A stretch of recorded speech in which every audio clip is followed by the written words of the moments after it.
guri habuhango bwahikishatu gukaba gukozwe kukoresa tani nshanju eza Kasasiro buri izuba. Omwanya ogu gavumenti ekagawe guteiremu Biriyoni 2 sente za Uganda na miliyoni 5 kunka gumazire emyaka 10 gutaine ekiguru kukora. Abaturage abahikaine n'ikoreri nibetombeita habw'enshonga zitari zimwe na zimwe. Bana niho bakusiba no kusoma rundi okusanga batakusoma balokwo. That there is a habit of like there is too much rubbish in this area and it's affecting us as people who have restaurants. Joan Atura hamwe na Joan kusemererwa abaturage abacu batiya kabiri bagira ngo amagara g'abantu abari kutura hehi n'ikoreri gari ahakabi kamani Ekuleta okunuka mu kichweka kandi nereta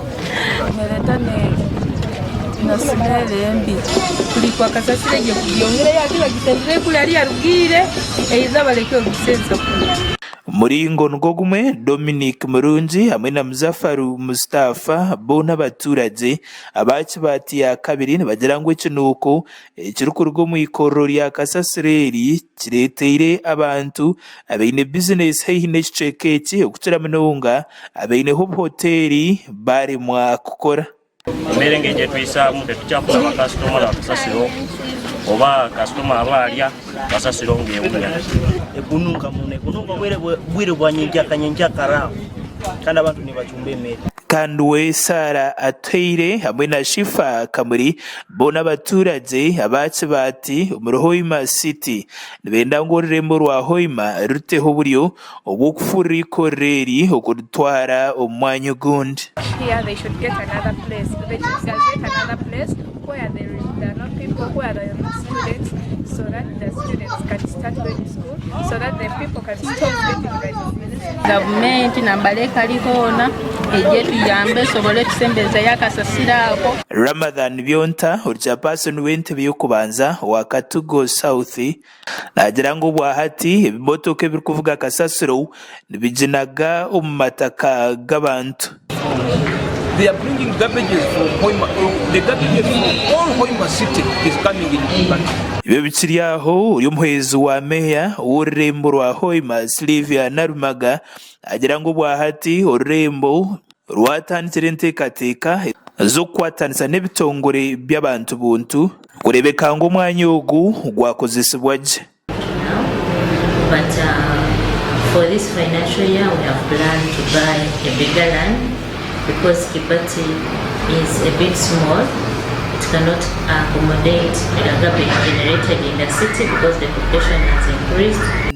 Urgira Narumaga abaturage abari kutura mu rurembo ndorumwe beija gumara bashashura kasente kati na bwanyuma ekitongore cyo buntu nkija kwatira Kasasiro okuziha omumaka gabo. The people, the community, let's work together. Let's pay the taxes we are supposed to pay. As I said, purely this is local revenue. We are planning basing on the local revenue. Bakuraga gacha kwa gada saba abwa Sky TV agenshonga burembo rwa Hoima.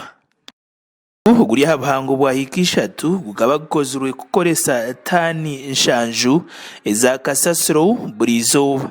Omwanya ogu gavumenti ekagawe guteiremu Biriyoni 2 sente za Uganda na miliyoni 5 kunka gumazire emyaka 10 gutaine ekiguru kukora. Abaturage abahikaine n'ikoreri nibetombeita habw'enshonga zitari zimwe na zimwe. Bana niho bakusiba no kusoma rundi okusanga batakusoma balokwo. That there is a habit of like there is too much rubbish in this area and it's affecting us as people who have restaurants. Joan Atura hamwe na Joan kusemererwa abaturage abacu batiya kabiri bagira ngo amagara g'abantu abari kutura hehi n'ikoreri gari ahakabi kamani Ekuleta okunuka mu kichweka kandi nereta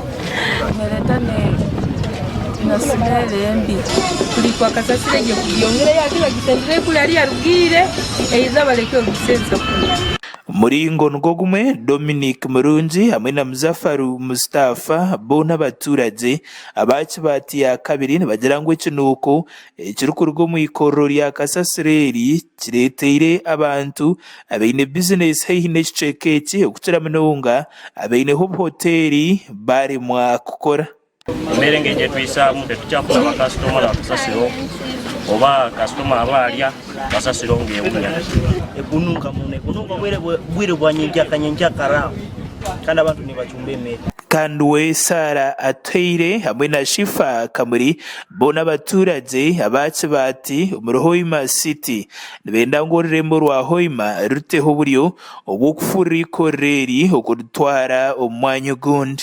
Here they should get another place. They should get another place where there are not people, where there are not students, so that the students can start going to school, so that the people can stop getting rights. Government nambaleka lihona ejetu yambe sobole tusembeza ya Kasasiro ako. Ramadan Byonta urchapasi nuwente by'okubanza wa Katugo South nagira ngo bwahati ebimotoka ebirikuvuga Kasasiro nibijinaga omu mataka g'abantu. They are bringing garbages from Hoima. The garbages from all Hoima city is coming in country. Ibyo bikiri aho uyu muhezi wa meya w'ururembo rwa Hoima Sylvia Narumaga agira ngo bwahati ururembo rwatandikira enteekateeka zo kwatanisa n'ebitongore by'abantu buntu kurebeka ngo omwanya ogu gwakozesebwa gye. But for this financial year we have planned to buy a bigger land because Kipati is a bit small. It cannot accommodate a garbage generated in the city because the population has increased. Urgira Narumaga abaturage abari kutura mu rurembo ndorumwe beija gumara bashashura kasente kati na bwanyuma ekitongore cyo buntu nkija kwatira Kasasiro okuziha omumaka gabo. The people, the community, let's work together. Let's pay the taxes we are supposed to pay. As I said, purely this is local revenue. We are planning basing on the local revenue. Bakuraga Gasakwaga Saba abwa Sky TV agenshonga Biriyoni Hoima.